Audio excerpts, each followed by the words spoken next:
someone, I won't name the school, but I taught at an institution when I taught undergraduate, where we weren't NCAA, we were NAIA. And of the 10 years I taught there, we were national champions 9 years. Now you can go figure out who that is. 9 years. And 1 year when I was directing the honors program, we had a zero-based budgeting situation. And April or so of every year I would get my full last year's budget, my expenditures, and I had to justify every dollar I wanted next year. And so by accident, someone included one page of the athletic budget.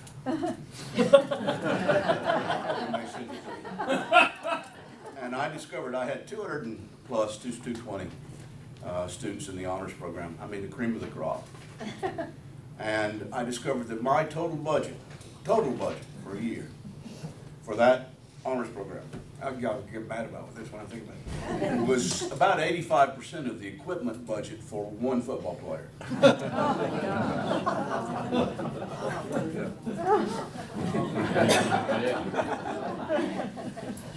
Pox on their house, I said. I tell people I use church words in an unchurchly manner. I discovered that. Okay, let's get down to business.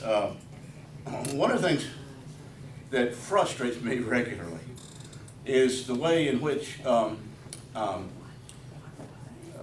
things arise in the Christian church and Christian tradition, especially among Americans and especially among American Protestants, that have nothing to do with the Bible or history, but they become ingrained as though they were just, axiomatic truths. And I just don't understand how that happens, especially when, as is the case of the topic we're going to be talking about, that status as axiomatic truth leads to all sorts of, I think, ethical, political, justice, international relations, in this case, issues. I once thought I'd go back and trace down the appearance of this and failed utterly. How do you find the beginning of something? And with the something I'm talking about, as it runs in Protestant, especially evangelical circles, but I think pretty widely in Protestant circles and Catholic circles. So let's just say Christian circles in America. And it's virulent in the United Kingdom. I do not know why, except unless that might be where it came from. I'll go check that out.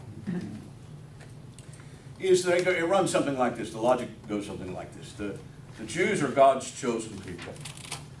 God said in Genesis 12, verses 1 to 3, that God would bless those who blessed the people of Israel and curse those who cursed Abraham's descendants. That's number one. Number two, Ishmael, Abraham's firstborn son, did not get to be the heir of the covenant. That was Isaac. In Genesis 16, God says something about Ishmael, which has been interpreted to mean that Ishmael and his descendants and Isaac and his descendants would be at perpetual enmity with one another. Right? That's number two. Number three, according to some genealogy that I cannot find the rationale for, Ishmael was considered to be the ancestor of the modern day Arabs. Right? Ergo, you put all that together. And people say all the time, I can remember, I think it was the last time I was with you all, or the time before, somebody came up to me after class and asked me about, and that's why I'm doing this week, by the way, asked me about, that age-old, biblically based animosity between Arabs and Jews. Why is that, and what do you say about it, right? Everything I said as the basis for that way of, by the way, that leads to political things like, I've forgotten, I lost count. I'll refresh myself before a couple of Sundays from now, but we went to war with Saddam Hussein because he violated a couple of UN resolutions. The nation state of Israel, the modern nation, stands in violation of 100, I think it's 134 the last time I counted, UN resolutions. And we support them in it. We, I mean the West, the United States in particular.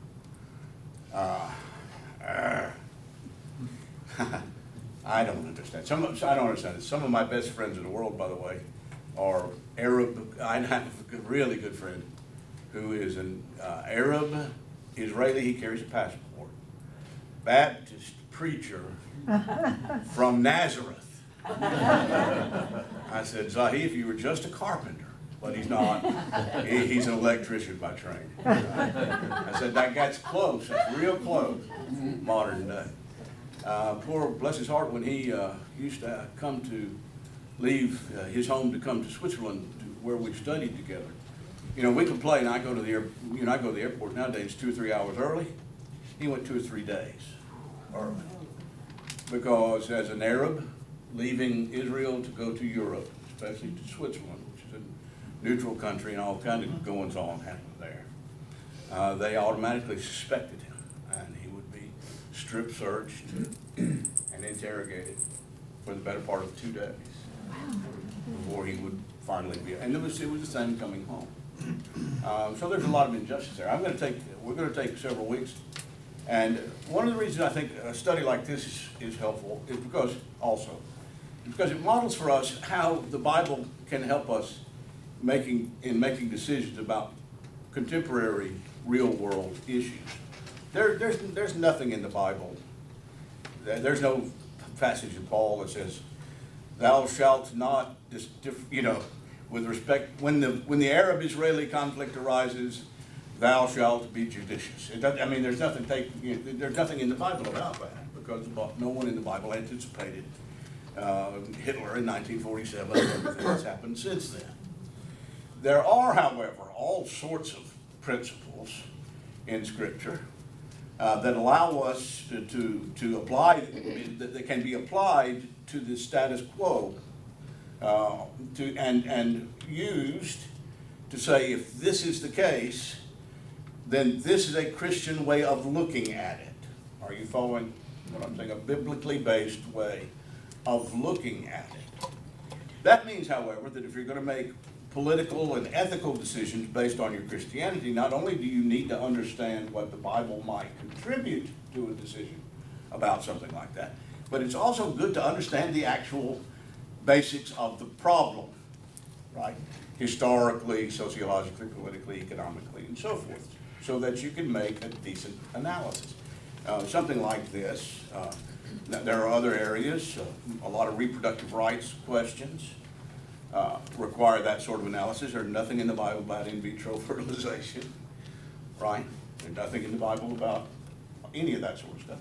And it requires understanding the question and understanding a Christian standpoint, and then applying the one to the other, right? I'm afraid a lot of Christians in the modern world, people I deal with, neither understand the Scripture nor the situation that they're analyzing, and they just come out with something that sounds like, a biblical sounding platitude. God's on the side of the Jews, and just there you go. That's the end of that. By the way, I have written about this in various contexts, and almost always someone, rather immediately, accuses me of anti-Semitism. Let me right now say that I'm not anti-anybody, right? I am pro-justice, okay, for everybody. Now, with that said, I'm also, not only am I against football, no, I love the sport, it's a wonderful sport. But I forgot the statistic, 38 states in America, the highest paid state official is the football coach at the state university. Oh my goodness. And in the other 12 states, it's the basketball coach. Not the Chief Justice of the Supreme Court. Not the one equals 50. Not the huh? Not one equals 50 states. What about the other two? Other two states. Yeah, The well- confusion and despair. What are the other two? All right. I'm not real fond of electronics this morning because, Well, we got Puerto Rico, but. oh, yeah, they're territory. Territory. Well, you know, I'll have a discussion about it. Let's see, I'm not real fond of electronics this morning because I spent the better part of yesterday afternoon trying to print out my notes on this and failed utterly, so I have to read it off my telephone of all things. We're gonna do three things this morning if it works out. And they don't flow from one to the other real well. They do hang around something, and they hang around the question of who is Ishmael in the Bible? And who are his descendants? What is, how does he fit into the family of Abraham? What does God have to say about it? With respect to that, we're going to do that. That's two aspects of that. And we're also going to ask the simple question, what do the Arabs, what do the Muslims say about Ishmael?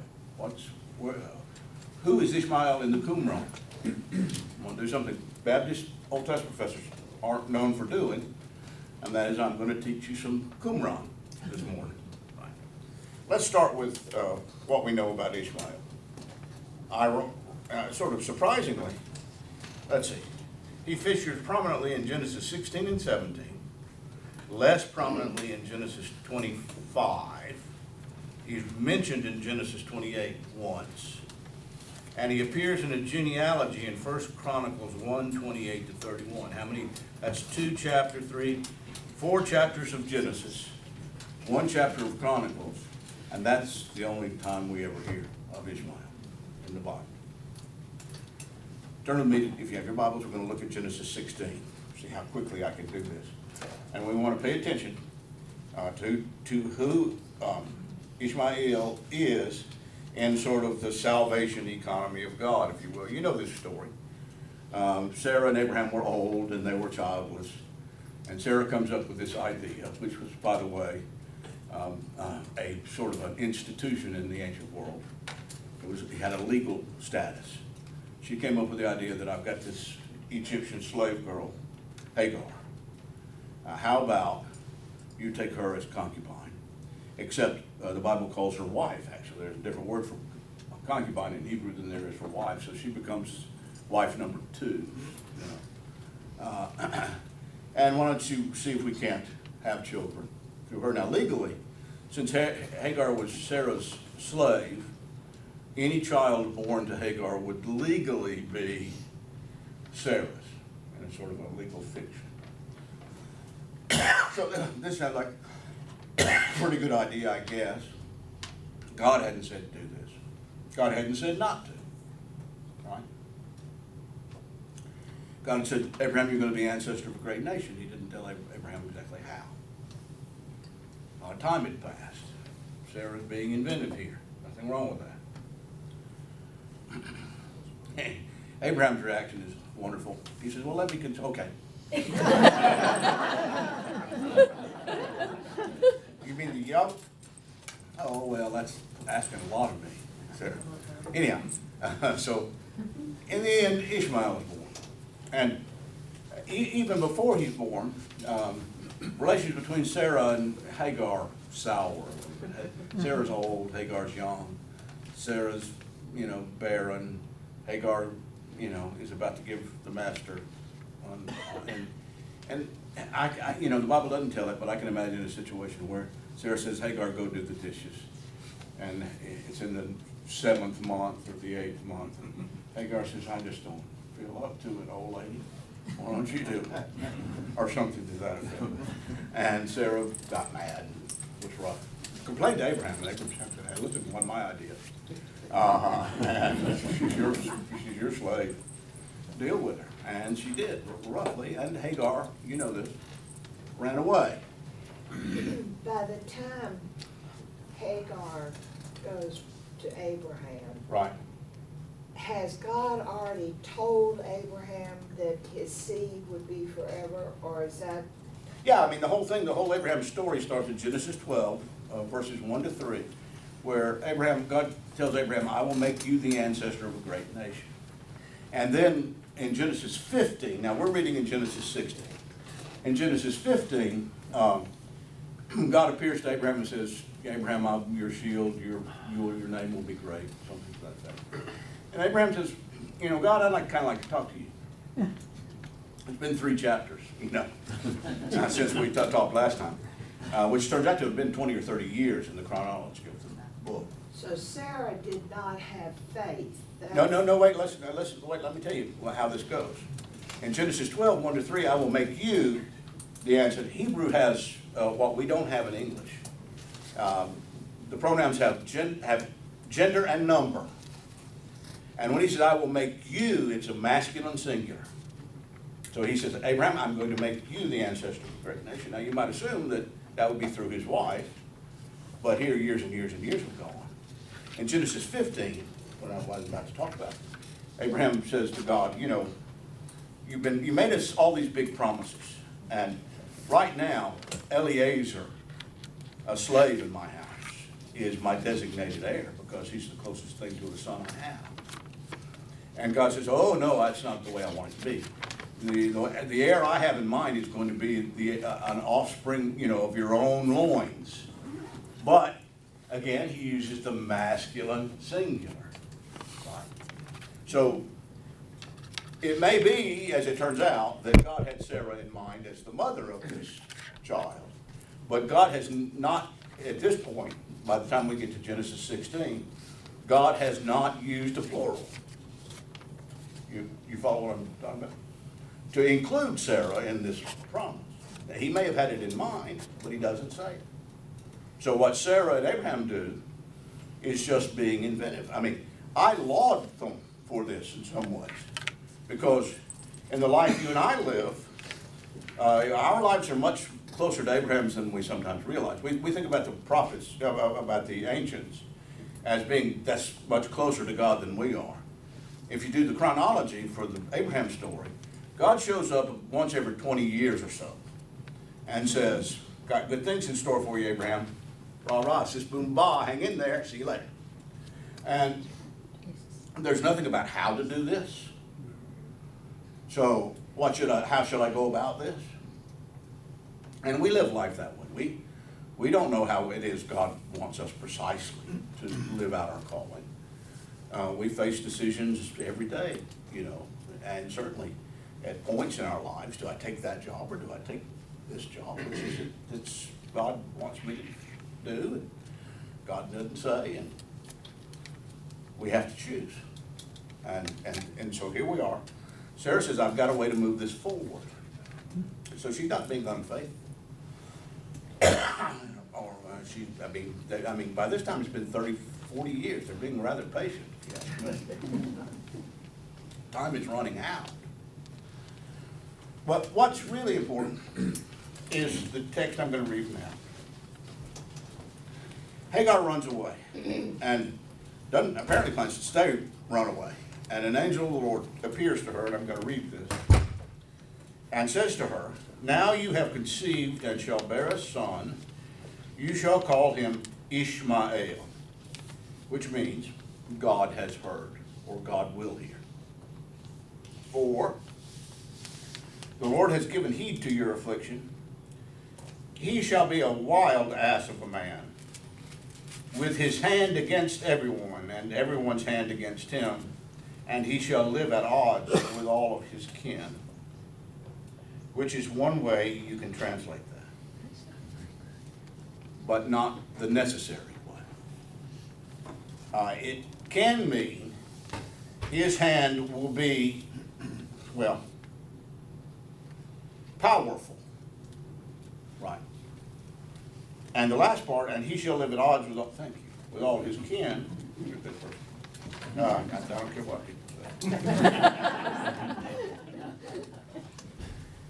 Can be translated, and he shall live across the river, or something like that, next door to. But this is the text. He shall live at odds with all of his kin, is the one that lends credence to the notion. This is where people get the idea that Ishmael is going to be the enemy of of Abraham's other descendants, including the modern Israel, Ishmael and his descendants. And so they're going to be at odds with each other perpetually, and it's because God said so. Right? Except that's probably not the best way to translate this. And there's no evidence from henceforth that Ishmael and Isaac, or Isaac's descendants, have any difficulty with one another. Sarah has some problems, but Ishmael and Isaac do not. Chapter 17, very important. The next time God speaks with Abraham, Ishmael is a teenage boy, 12 or so, and God says, Abraham, I'm going to make you the ancestor of a great nation, but I forgot to tell you. No, well, he changed it. I'm not going to make, now he says, I'm going to make you the ancestor of many great nations, plural. By the and you and Sarah, forgot to tell you this, but the one I had in mind is going to be also Sarah's child. Abraham says, well, I've got one perfectly good son whom I love. Why do we have to fiddle with this? And God says, no, that's not what I had in mind. Now, as regards that son that you have, Ishmael, he's your son. I promised that I would bless all of your offspring, all of them, and protect them. Is Ishmael your offspring? Yes. Therefore, the promise I made to you, Abraham, pertains also to Ishmael. But he's just not going to be the one that does the big job I have in mind. Right? By the way, Sarah, we're going to call her also, change her name, and make her the ancestors of many nations, many great nations as well. So here's I love this aspect of the scripture because it tells us all sorts of things about God and about our relationship with God. Many of us think, you know, we've got to live one way. God has one plan for our life. Not necessarily. We improvise and create situations that God says, oh, well, I hadn't thought you were going to do that. But okay, I can find a way to fit that in, right? Ishmael, he wasn't in the plan, but he's your son. I promised to take care of your children. We'll find a way. By the way, if I were going to accept the argument that Ishmael is the ancestor of the Arabs, we could stop right here. And we could say, if the Arabs descend from Ishmael, which of Abraham's sons does God promise to love and protect? Isaac or Ishmael? Ishmael. And? Isaac. Yes. So, if that's the case, whose side is God on? It would be like, you know, any good father who have children who are scuffling with one another. And you want them to quit it. That's what you want. You want them to get along. That's what you want. You want them to love one another and treat one another like brothers and sisters, not like enemies. That's what you want. And if Ishmael were the ancestor of the Arabs, I think that God's heart would be breaking over this thing. I think God's heart is breaking over it. But it would be breaking over the fact that Abraham's descendants were fighting with one another. Everybody with me? If we just stop right there, which we're not going to. Because we've got 4 more weeks. I have to justify my presence. It ends, I just want to read the ending of it. You tell me when it sounds like Ishmael is misbehaving. Okay? I'm going to read beginning verse 23 of chapter 17. Then Abraham took his son Ishmael and all the slaves born in his house or bought with his money, every male among the men of Abraham's house. And he circumcised the flesh of their foreskins that very day as God had said to him. Abraham was 99 years old when he was circumcised in the flesh of his foreskin. And his son Ishmael was 13 years old when he was circumcised. That very day Abraham and his son Ishmael were circumcised, and all the men of his house, so on and so forth. Right? Our next encounter with Ishmael is in chapter 21. Chapter 21. Meanwhile, God has visited Sarah, and Isaac has been born. About 2 or 3 years passes. They're having the weaning party for Isaac, which is a big deal in that culture. If you can keep a kid alive till age 3, you've got a good chance. Right? Time to have a party. Sarah looks out, and she sees Ishmael, who at this time would have been what? 15? If we do the math, 15 or 16. She sees him, by the way, Isaac's name, Yitzhak, is a form of a verb which means to laugh or to play or anything that has to do with joviality. It's a whole family of words. And just about every story in Isaac's life involves a play on words with his name. And in this case, Sarah looks out at the weaning party, and here's 16-year-old Ishmael Yitzhaking with her son Yitzhak. Right? The translations go ape here. One of the ways to translate that, it's possible, is to translate it mocking, making fun of her son. In that case, if that's the way you translate it, then what she does next would be something which Ishmael would deserve. She says to Abraham, I want that kid out of here. Right? He's not going to grow up with my baby boy. But there's no real reason to translate that way, that verb, to mock, unless you're trying to find some reason to justify Sarah's anger and her eagerness to get rid of Ishmael. I tend to think it means playing with, the way an older brother would play. Here's the 16-year-old and the 13-year-old. Can you imagine how they interacted? No, 3-year-old. Yeah, 3-year-old, thank you, 3-year-old. Can you imagine how they interacted? He probably, played with the little kid, acted as though he were the big brother, which in fact he was, which is in fact the very thing that Sarah couldn't stand. This slave boy is acting like he's my little boy's big brother. Well, Sarah, he is. Ah! Right? I want to hear that. I'm not going to have my kid's going to grow up as the head honcho in this. He's the heir, apparently.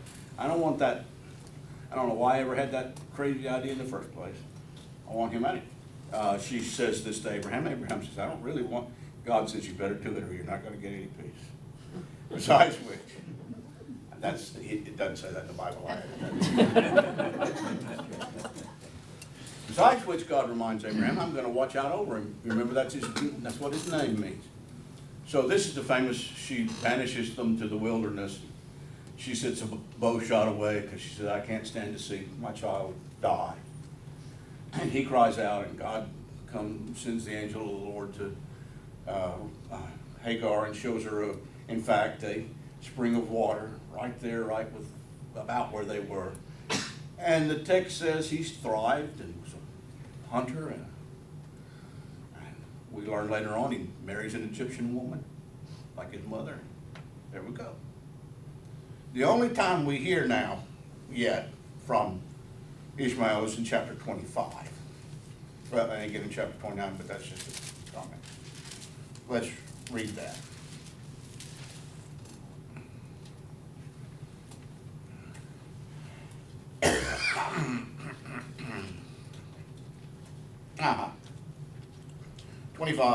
Chapter 25, verse 7. This is the length of Abraham's life, 175 years. Abraham breathed his last and died in a good old age. An old man and full of years, and was gathered to his people. His sons, Isaac and Ishmael, buried him in the cave of Machpelah, in the field of Ephron, son of Zohar the Hittite, east of Mamre, the field that Abraham purchased from the Hittites. There Abraham was buried with his wife Sarah. And after the death of Abraham, God blessed his son Isaac. And Isaac settled at Be'er Lahai Roi. Verse 12. These are the descendants of Ishmael, Abraham's son, whom Hagar the Egyptian, Sarah's slave girl, bore to Abraham. These are the names of the sons of Ishmael, named in the order of their birth. Now, we're listening for any Arab sounding place or name or tribe we can find, right? Nebaioth, the firstborn of Ishmael, and Kedar, Abdeel, Mibshan, Mishma, Duma, Masa, Hadad, Tema, Yetur, Naphish, and Kedema. These are all villages and cities, and mostly in the Negev in the south of Judah, and some in the Transjordan. The Arab people came out of the Arabian desert. These are not Arabs. These are the sons of Ishmael, and these are their names by their villages. 12 princes according to their tribes. This is the length of the life of Ishmael, 137 years. He breathed his last and died and was gathered to his people. What has that meant before when we use that phrase with respect to Abraham? It meant buried in that cave in Machpelah where, so... Ancestors? Yeah. He was buried with his daddy. Probably. They settled from Havilah to Shur, which is opposite Egypt, in the direction of Israel. He settled down alongside all of his people. So we have them settled in a swath, kind of, or surrounding Israel, but not over in the Arabian desert. The next time we hear the very name is in 1 Chronicles, and it basically repeats this genealogy. That's what the Bible says about Ishmael. Right? So when we leave off Ishmael and the Ishmaelites, we'll hear about them one more time in the Joseph story.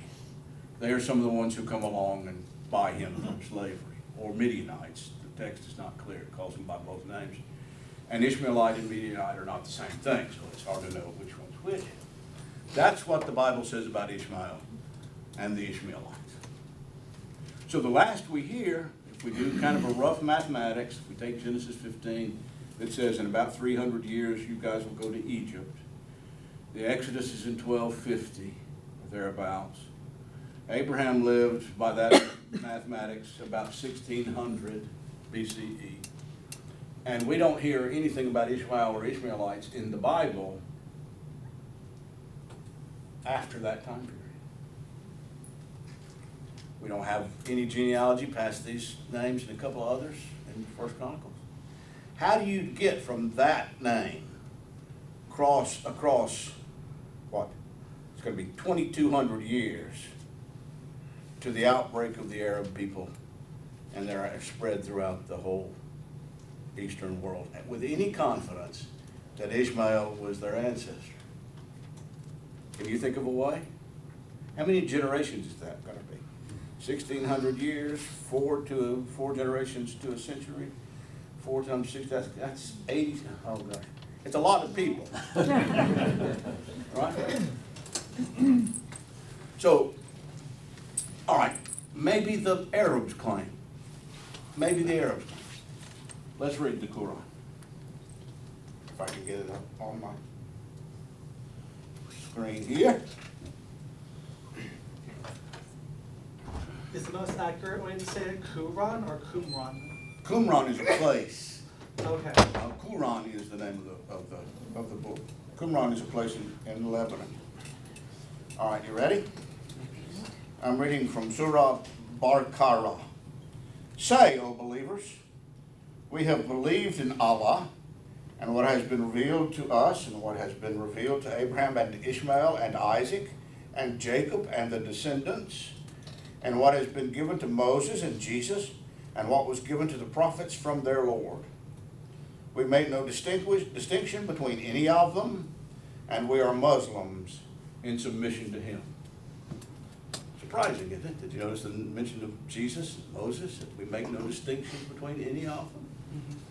And Ishmael is named before Isaac, but they're named together. Nothing about Ishmael being the ancestor of the Arabs. Or, this is from Baqarah 140.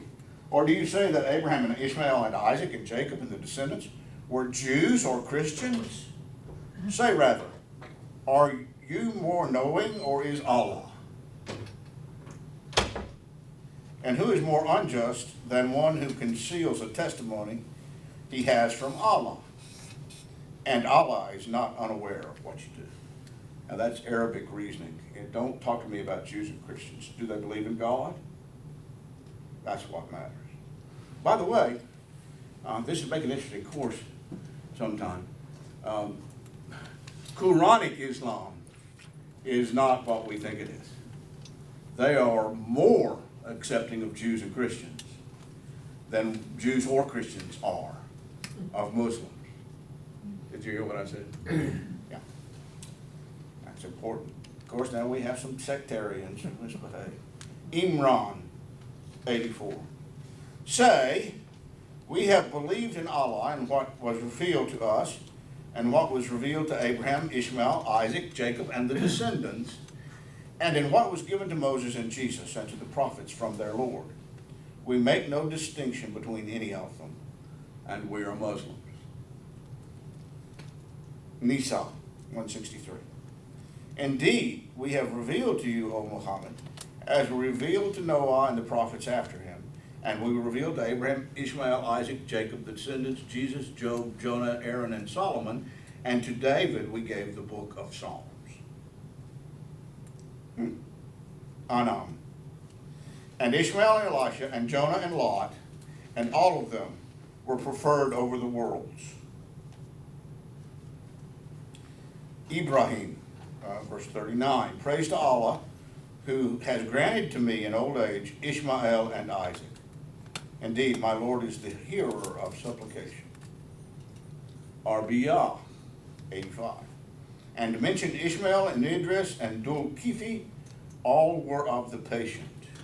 And the last reference to Ishmael is in Surah Sa'ad, verse 48. And remember Ishmael, Elisha, and Dul-Kifl, I don't know who he is. And all are among the outstanding. And that's it. That's everything the Quran says about Ishmael. Did you hear anything about ancestor to the Arabs?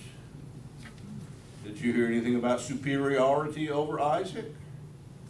Except he's named first always. Fine. Born first. Yeah, why now? But he was born first. But he was born first. That's exactly right. So that's only the natural birth order.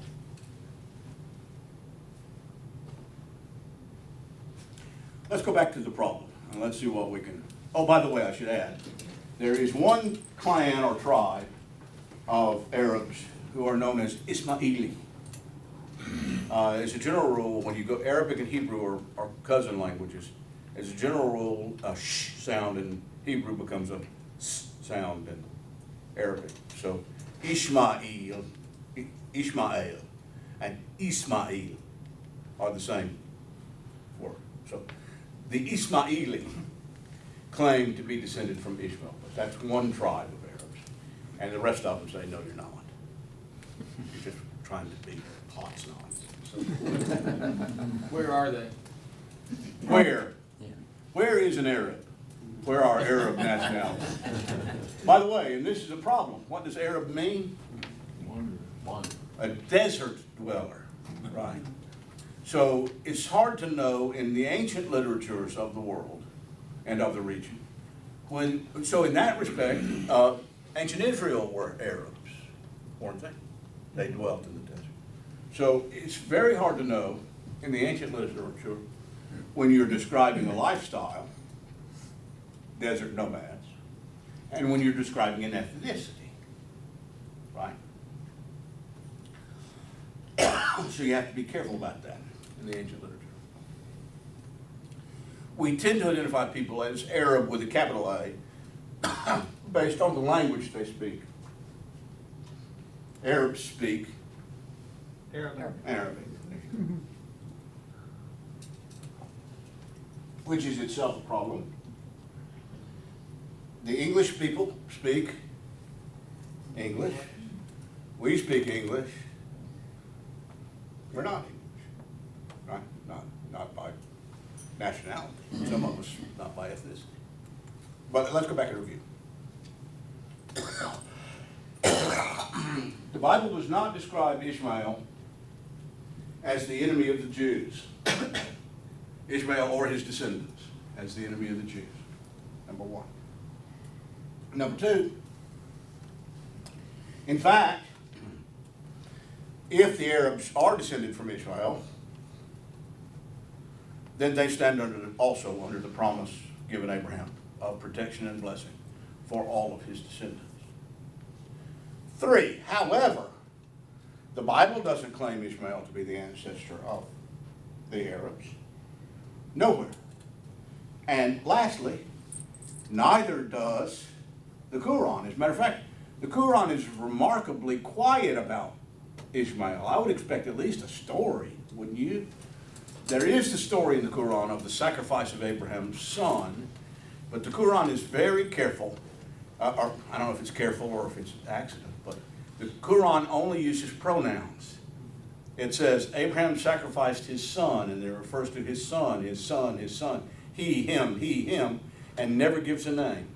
So which son does the Quran have in mind? Isaac? Ishmael? Don't know.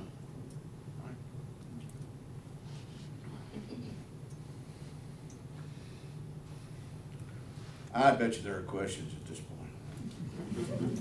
Yes. You mentioned that there are two key translations. Oh, there are more than two, actually. Well, I know, Yeah, but yeah. you know, you said depending on which way you translate it. Right. One had to do with Sarah's perception that the third birth, two playing together, and then before that. Right. Generally, a translation, there are subtle differences as a result of different but what you're talking about are radically different translations. Big difference, yeah. How is that? Well, the word means to play, right? And so she looked out and she saw Ishmael playing with Isaac. Translators then say, and it's only going to be a few verses later, when Sarah is livid and she wants that Ishmael out of there in the worst possible way.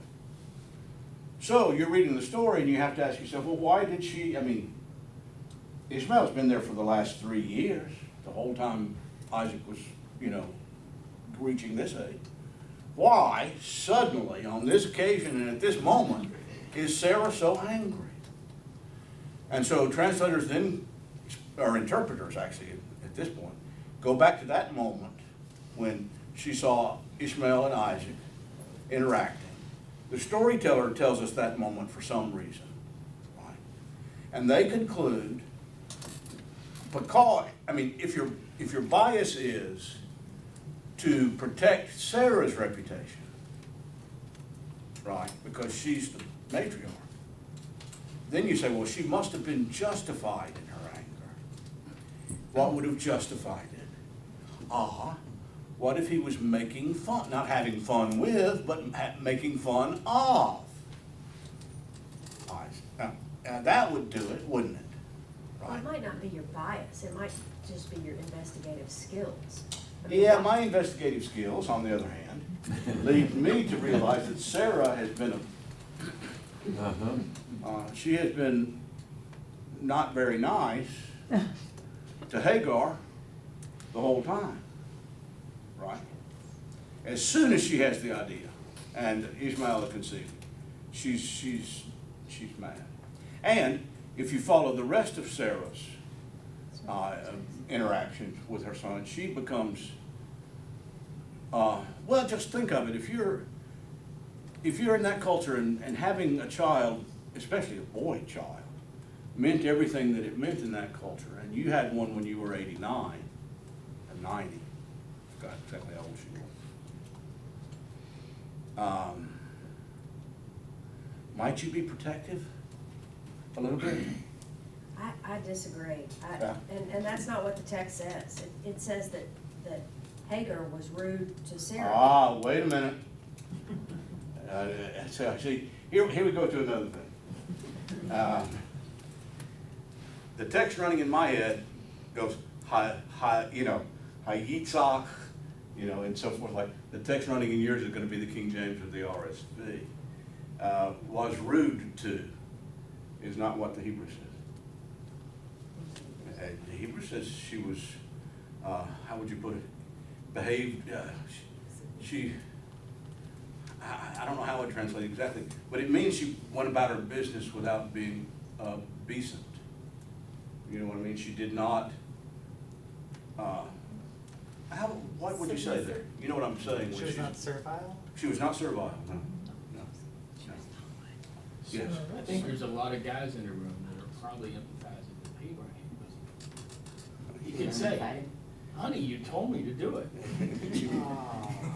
Yeah, well, yeah, Abraham doesn't come, I mean, one of the big, I mean, I am personally very, lately, I haven't always been, but you read a text like this over and over again. I am lately very sympathetic to Hagar. Of course you are. Yeah, she didn't ask for this. She didn't ask to be a slave in the first place. She then did not ask, to be made a concubine. This is her role in all of this. And when she ran away, God sent her back. She had a rough life of it. Yes. Oh, hands everywhere. Uh-oh. Okay. Yes. Errol and I have taken students to Papua New Guinea several times on mission trips. And we attended the wedding of the second wife. Uh-huh. And the man never attends the wedding ceremony. He's up in the bush watching whether the two women are going to get along. Ah. So we watched, and I had an interpreter with me. They call them turn talkers, so I could ask him questions. But the first wife has to make these bags made out of whatever, or something, a lot of them, and present them to the young first wife. And the first wife has to serve the younger wife. Really? Second wife. Wow. And I'll tell you, the older wife was not a happy camper. In doing that. That's right. And then another situation we had was we had a young doc with us, and there was a cat fight between two women, and again, it was the second wife being angry at the young wife and bit the end of her finger off. So, I think you need to understand how older women react. Oh, these two, I do understand. Well, theoretically. Which I hope is close to understanding as I ever get. And that's exactly my point. Sarah was, she was not happy after having had this idea. Or she would have been happy if Isaac hadn't been. She would have dealt with it if Isaac hadn't been. But when Isaac was born, then all of this other was off as far as she was concerned. She had her son. Let's read. Got 5 minutes. Oh, darn. 5 minutes. Pick it up next week. No, we're going on to other things next week.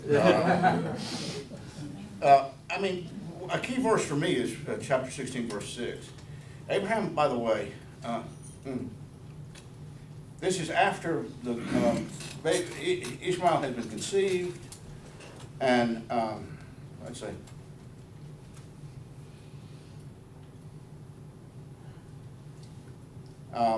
Verse 4 is important. He went into Hagar and she conceived, and when she saw that she had conceived, she looked with contempt on her mistress. Then Sarah said to Abraham, "May the wrong done to me be on you. I gave you my slave girl to your embrace, and when she saw that she had conceived, she looked on me with contempt. May the Lord judge between you and me." And Abraham said to Sarah, "Your slave girl is in your power. Do to her as you please." Then Sarah dealt harshly with her, and she ran away. Now, look upon with contempt, deal harshly with. These are kind of formal sounding words. You have to imagine what actually took place. Yes. Well, Hagar had Ishmael, 13 years before Isaac was Right, born. right. She's bound to have boasted and lorded it over Sarah in that time. I mean, that. she Well, would've been I mean, human if she- I mean, in the power politics of the day, she had every right, if you want to think in those terms. I mean, I hear, see, and this is not surprising. I hear in the room, an urge, maybe too strong, but an impetus toward defending Sarah. Well, it's in response to your impetus defending Hagar. Yeah, well, I don't think either's free, but, no, wait. Neither of them may be free of our approbation, but the one of them who acts freely in this text is Sarah. Hagar has no choice anywhere along the way. Well, I mean, just in that example, you glossed over the first part, that Hagar acted with contempt. No, I read it. I mean, I read it You just now. read it, verse and 4. then you glossed over it. My question, if we can just switch to the play, he watched them play together? Right. Is it possible? When we're talking about a young teenage boy Right. playing with a 3-year-old Right. boy, Right. is it possible there's a sexual issue? Because that is what would really make a mother mad. Yeah, it would, but it's I don't not think so. likely, because Hebrew has good words for sex, and Okay. play is not one of them. Okay. Yeah. Not kind of around this time. If we follow your interpretation, what's the purpose for telling all this story? Why is this story in the Bible if your interpretation comes to a no problem, no issue? Yeah, well, the story is in the Bible, among other things, to illustrate how long and hard it was for Abraham and Sarah. By the way, after the Isaac, Ishmael playing and Ishmael is sent away episode, there are 2 more episodes in Abraham's lifetime in which Isaac's purpose and function as the child of the promise are put at issue. The very next verse, if you think Ishmael's a threat to Isaac, a bigger threat is God and Abraham, because we have in chapter 21 this play thing and he gets sent away. Chapter 22 is the so-called Akedah in Hebrew, the sacrifice of Isaac. And Abraham, at God's instruction, if you remember, was the one going to do the sacrificing. So it's in that episode, by the way, that it begins by saying, and God tested Abraham. And so it turns out, with that reading of the whole, why is it in the Bible? It turns out in that reading of the whole story, the great period of time it took before Isaac was ever born, the convolutions and the ins and the outs and the Ishmaels and the Eliezers and the Lots and the thises and the that's and the other, had to do with something like either an education in faith, let's prefer that, or a test of faith. If you remember in the Akedah, when Isaac says, Dad, I see the fire, and I see the knife, but I don't see the sacrifice. And that's when Abraham says, the Lord will see to it. The Lord will provide.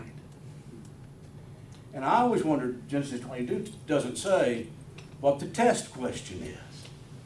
It says God tested Abraham, but it doesn't say what the test question is. I can only think, well, I can think of a lot of things, but the one that I prefer to think of is that after all this time, so from 75 to now, Abraham's 75 or thereabouts, to now 115, has that long journey, all those ins and outs, has that taught Abraham that, in fact, even when it looks like all hope is lost, if you're going to kill Isaac, then what did we go through all this for, right? has Abraham learned that in fact, God will provide? And if that was a lesson Abraham had to learn, then Genesis took its final form and was addressed in its final form to the Jewish people after the Babylonian crisis. And they needed to know that you could go through all sorts of turns and ups and downs and sideways and live in a land that's supposed to be yours when you don't even possess it. The Babylonians did. And there are Ishmaelites and Midianites and all around you. You need to know that you can navigate these waters as your ancestor did, and still have confidence in the future and have faith in God, that God will provide even when it doesn't seem like there's a way available. By the way, the third and last of the challenges to Isaac's status, and that's the way we can view it, not posed this time by Ishmael nor by Abraham and God, but by Isaac himself, is in Genesis 24, when we learn that by this time Isaac is 40-something years old and apparently didn't even go to the prom. His mother has just died in chapter 23, and this also figures into the whole depiction. Any chance that if you were as, if you'd been as old as Sarah and you had a baby boy and you'd lived to see him get to be 40, any chance he was a mama's boy? Come on, Dr. Biddle. Yeah. Give it a rest. No, I'm not giving it a rest, because you go to the end of this chapter. I mean, Abraham says, I've got to make sure this boy gets married. And you come to the end of the chapter, and when he does get married, what does he do? He takes Rebekah into his mother's tent and loved her. And the last verse in the chapter says, and therefore he was comforted in the death of his mother Sarah. Right? So Rebekah was, how shall we say, help me here somebody, his comfort for the loss of his mother, right? You can anticipate that she'll be a powerful image in his life and a power figure in his life as she was. Now, let's review. This stuff we're getting into about who Sarah was and all this only matters in the general context of this thing if Ishmael is the ancestor of the Arabs, right? And I don't see anything in the text or in the Quran or in ethnographic studies or in anything in the world that suggests that we ought to make that connection. Is everybody with me? Yeah. I do think it's important, however, for us to establish the principle that when God promises to look out after Abraham's descendants, that means also Ishmael, as God says, more than once. Right? Okay, see you next week.